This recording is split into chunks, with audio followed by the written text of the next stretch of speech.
हाल ही में श्रीलंका के पूर्व राष्ट्रपति को भ्रष्टाचार के आरोपों में गिरफ्तार कर लिया गया। यह कोई आम नेता नहीं थे, बल्कि रानिल विक्रमसिंघे थे, जिन्होंने 2022 में गहरे संकट से जूझ रही श्रीलंकाई अर्थव्यवस्था को संभालने की कोशिश की थी। लेकिन अब वही नेता पहली बार भ्रष्टाचार रोधी कानूनों के तहत जेल पहुंच गए थे। मामला साल 2023 का है। विक्रमसिंघे अमेरिका और क्यूबा की आधिकारिक यात्रा पर थे। वापसी के दौरान उन्होंने ब्रिटेन में रुकने का फैसला किया, जहां उनकी पत्नी प्रोफेसर मैथ्री विक्रमसिंघे को यूनिवर्सिटी ऑफ वॉल्वरहैम्पटन में सम्मानित किया जा रहा था।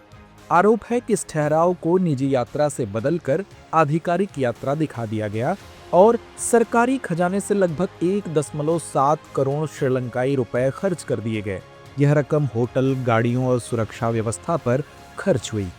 कोर्ट में अभियोजन पक्ष ने कहा, राष्ट्रपति राज्य के धन का मालिक नहीं, बल्कि सिर्फ संरक्षक होता है। अभियोजकों का दावा है कि इस यात्रा से जुड़े दस्तावेज बाद में बदलकर आधिकारिक बना दिए गए।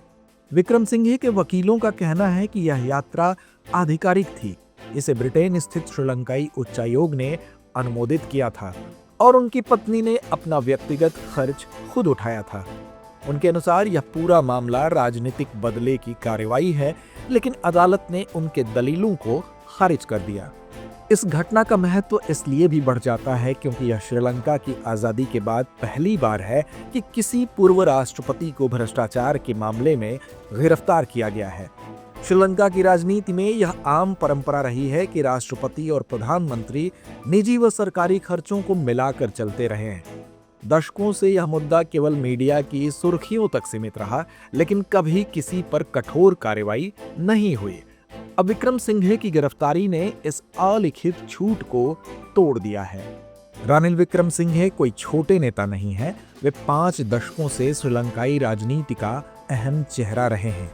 1977 में संसद में पहली बार दाखिल हुए, 6 बार प्रधानमंत्री बने और 2022 में राष्ट्रपति बने। उस समय जब श्रीलंका भयानक आर्थिक संकट से जूझ रहा था और राष्ट्रपति गोटबाया राजपक्षे को जनता के गुस्से से भागना पड़ा था, विक्रमसिंघे ने IMF से $3 अरब का पैकेज लाकर अर्थव्यवस्था को स्थिर किया। लेकिन इसके साथ ही उन्होंने सख्त कड़े खर्च लागू किए। बिजली दरें बढ़ीं, करों में इजाफा हुआ और सब्सिडी कम हुई। नतीजा यह निकला कि आम जनता उन्हें एक एलीट और जनता से कटे हुए नेता के रूप में देखने लगी। यही वजह रही कि 2024 में राष्ट्रपति चुनाव में वे अनुराग कुमारा दिसानायके से हार गए थे। उनकी गिरफ्तारी के बाद श्रीलंका की राजनीति तुरंत बंट गई। पूर्व राष्ट्रपति मैत्रीपाल सिरिसेना और चंद्रिका कुमारतुंगा ने इसे लोकतंत्र पर हमला बताया और कहा कि देश की लोकतांत्रिक परंपराएं खतरे में हैं। विपक्षी दलों ने आरोप लगाया कि सरकार न्यायपालिका का इस्तेमाल करके राजनीतिक प्रतिद्वंदियों को कमजोर कर रही है। दूसरी ओर सत्तारूढ़ गठबंधन से जुड़े नेताओं और वकीलों का कहना था कि कानून सबके लिए बराबर है।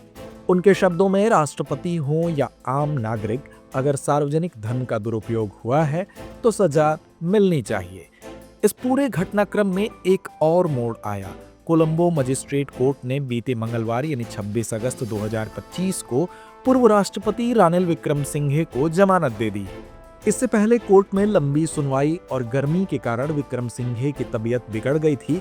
पानी न मिलने और थकान के चलते उन्हें कोलंबो नेशनल हॉस्पिटल के ICU में भर्ती कराना पड़ा और ICU में पड़े एक पूर्व राष्ट्रपति की तस्वीरें पूरे देश में चर्चा का विषय बन गई थी।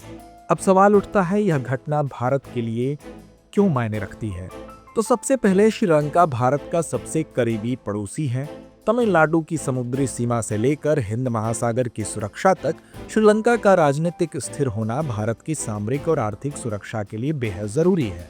श्रीलंका हाल ही में चीन के डेप्ट ट्रैप में फंसा और हम्बनटोटा पोर्ट जैसी रणनीतिक जगह चीन के हाथों सौंप दी। विक्रमसिंघे जब राष्ट्रपति बने तब उन्होंने भारत के साथ संबंध सुधारने और निवेश आकर्षित करने पर जोर दिया।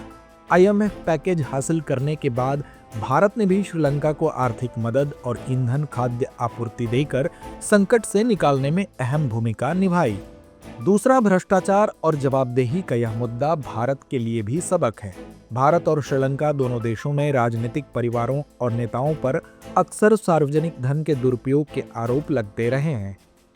लेकिन सत्ता में बैठे नेताओं पर कानूनी कार्रवाई होना दुर्लभ है। विक्रम सिंघे की गिरफ्तारी ने एक संकेत दिया है कि अब दक्षिण एशिया में जनता नेताओं से सख्त जवाबदेही चाहती है।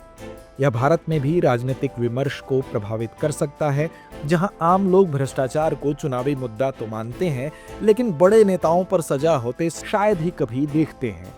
तीसरा, यह घटनाक्रम क्षेत्रीय राजनीति पर असर डालेगा। श्रीलंका की जनता ने डिसानायके जैसे एंटी एस्टैब्लिशमेंट नेता को चुना, जिसने भ्रष्टाचार विरोधी एजेंडा उठाया।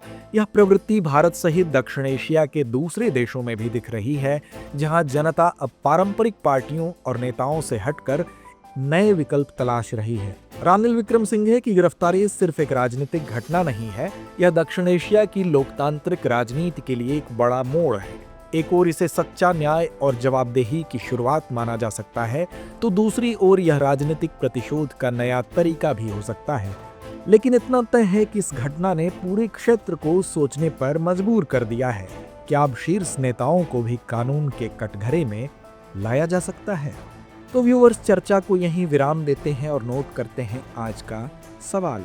भ्रष्टाचार और जवाबदेही का मुद्दा अब दक्षिण एशियाई राजनीति में केंद्रीय विषय बनता जा रहा है।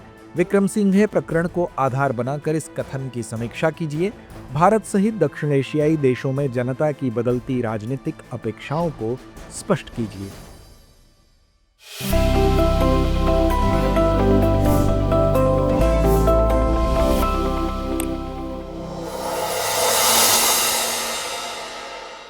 अब एग्जाम की तैयारी को और बेहतर करने के लिए हमारे चैनल को लाइक, शेयर और सब्सक्राइब करना ना भूलें।